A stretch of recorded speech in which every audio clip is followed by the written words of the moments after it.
He is the one who had absolute power. He had the very power of God. We see that demonstrated throughout the four Gospels. The power to do tremendous miracles.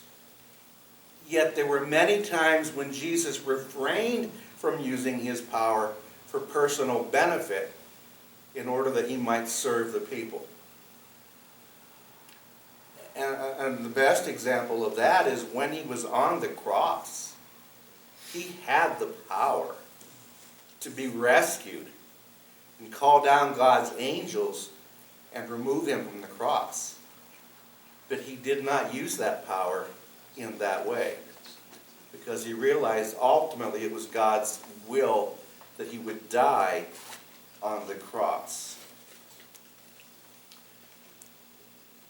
The fig tree had multiple uses as food and as a sweetener. Like the olive tree, service to others was better than power over others. That's just the opposite of the way the modern mind works. We want power over others. We don't want to serve others. And what is the most powerful story we have of the service of Jesus? It was at the Last Supper, when he, the Lord of Lords and King of Kings, knelt down and washed the feet of the disciples. Humbling. One who had the power that he had, and he laid that aside to serve the needs of others. And he did that by washing their feet. Remember, what did Peter say when he came to Peter? Oh no, you're not going to wash my feet. And what did Jesus say? Yes, I am. I have to do this. And you will understand why I am doing this. You want to be cast out from and not be a part of me? Well, no. Well, then let me wash your feet. Absolute service to others and not using power. The grapevine provided sweet fruit and wine used by men offered in worship. So it too favored service to others rather than power over others. The underlying message of this fable is service to others is to be desired over power over people. And that is speaking right to what Abimelech and the Shechemites did. Getting rid of all these lives to establish an illegitimate king who had no business being king, because he had done tremendous evil. Finally, the tall trees of Lebanon asked the worthless bramble and thorn brush to rule. The bramble agreed. Yet all was not well. The bramble had no shade in it, and could offering of a towering tree. Rather, it caused pain to those who touched it. The bramble's only good was to start fires. The absurdity of the picture was quite telling, as Jotham applied it to Shechem. Speaking from the mountain of blessing, Jotham offered a blessing to the people of Shechem on a couple of conditions. The conditions were that their actions had been conducted with integrity. If they rightly chose Abimelech as king, good. If they justifiably slaughtered Gideon's 70 sons, good. If they had repaid Gideon according to what he deserved, good. Then let Shechem and Abimelech prosper together. But those things really weren't good. Then speaking, the mountain of blessing, he offered a curse on the condition of their conduct. If they had not acted in good faith, if they had not acted with integrity, if they felt they were justified in their actions, let Shechem and Abimelech consume one another. let them be judged by God, because their actions were not honorable. Their actions were not pleasing to God. They had not done the right thing, and thus the judgment of God was coming. From Abraham to Jacob to the criminal seeking refuge, Shechem was important in Israel's history. This time in history was no different because it marked a significant decline in Israel's relationship with God. Yet God would not be forgotten. He would hold all accountable who opposed him. He would judge sin, and sin would not go unpunished. It is important to note that the writer attributed this to an act of Israel's God, whom Israel had neglected and forgotten. God would not be forgotten. God has the final say. He is in control.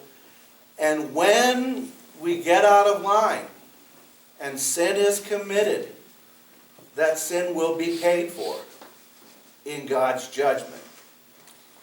In other words, God was going to judge Abimelech and the Shechemites for what they had done to establish this deceitful, sinful man as king, a title that he never really deserved. The people of Shechem should have expected calamity because they had sought to make a murderous man king. He became king because he'd done a mafioso. He had done a mafia thing. He had hired hitmen to get rid of his opposition so that he could then be established king without threat. This was not pleasing in God's sight. The consequences of their rebellion was Abimelech's assertion of his rule through military action. Abimelech answered God's challenge to bring his army against Shechem. Yet when Abimelech did, he took action to an extreme. He completely destroyed the city, killed everyone, and made its land useless by covering it with salt. The leaders and about 1,000 people retreated to the fortified tower of Shechem.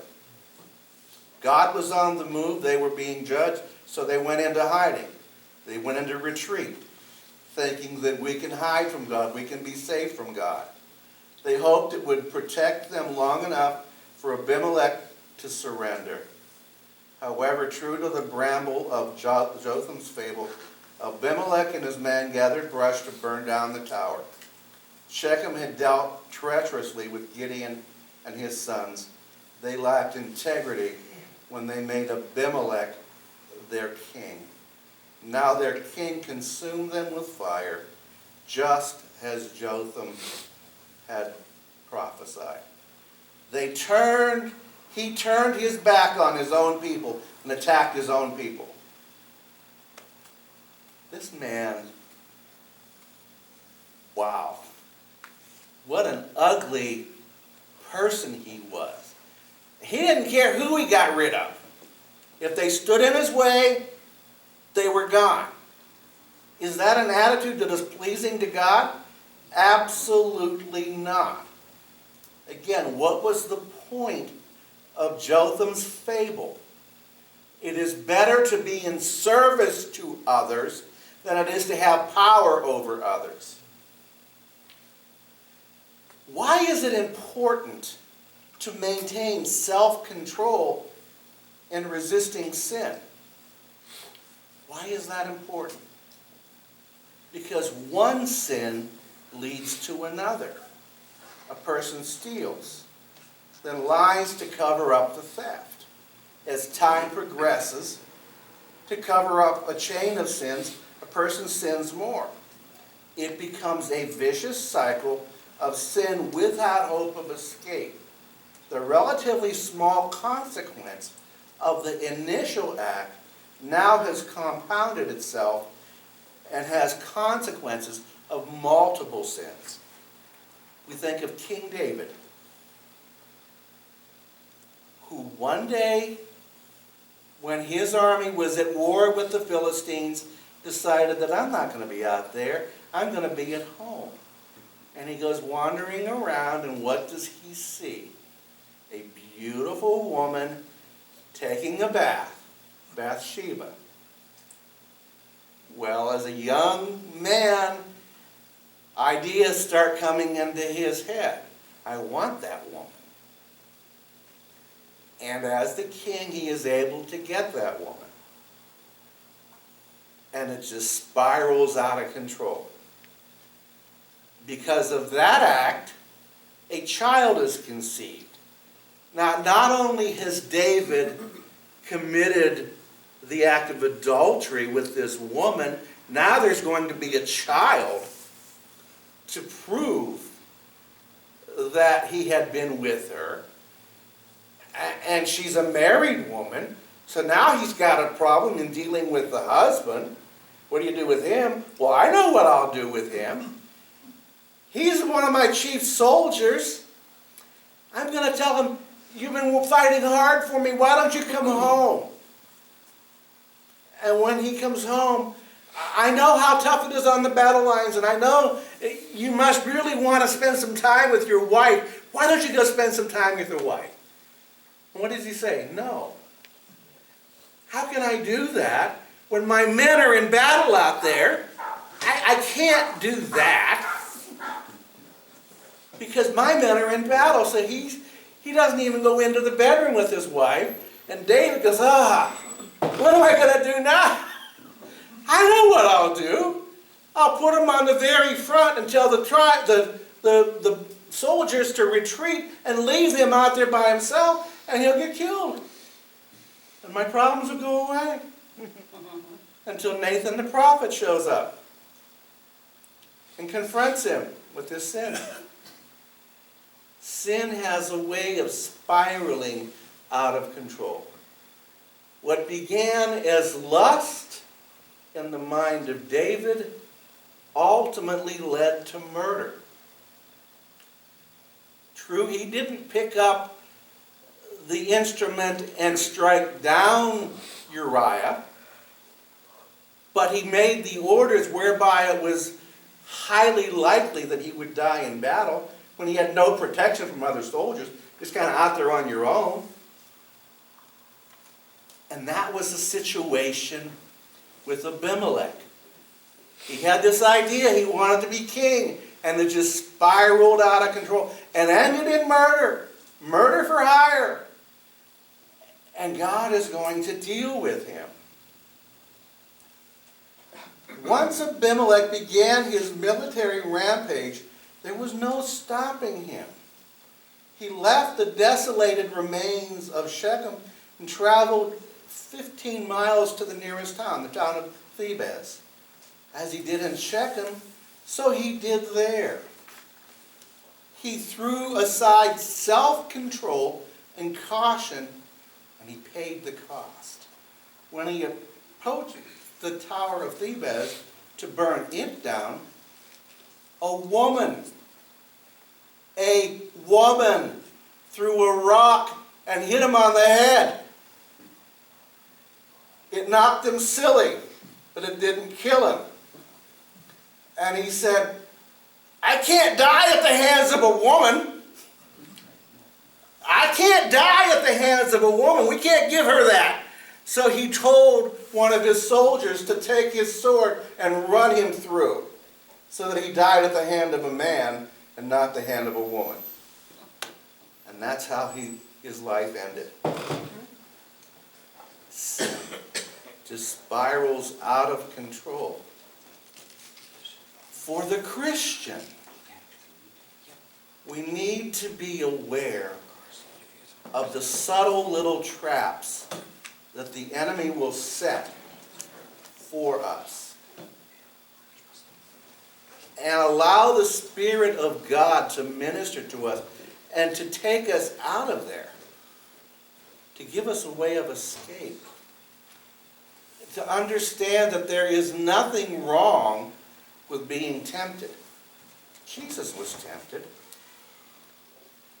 What is wrong is when we yield to the temptation and give in to it, and that then becomes sin, and it needs to be dealt with.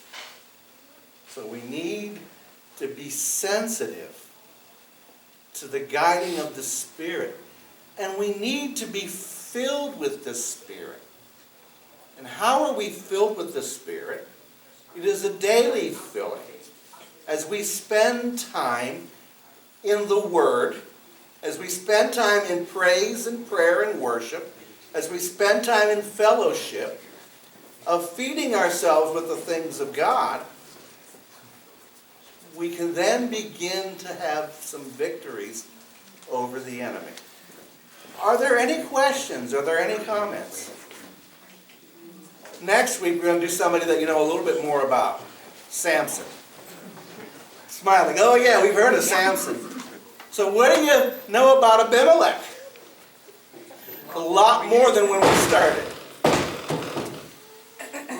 His was a tragic life that spiraled out of control and ended in a very terrible way.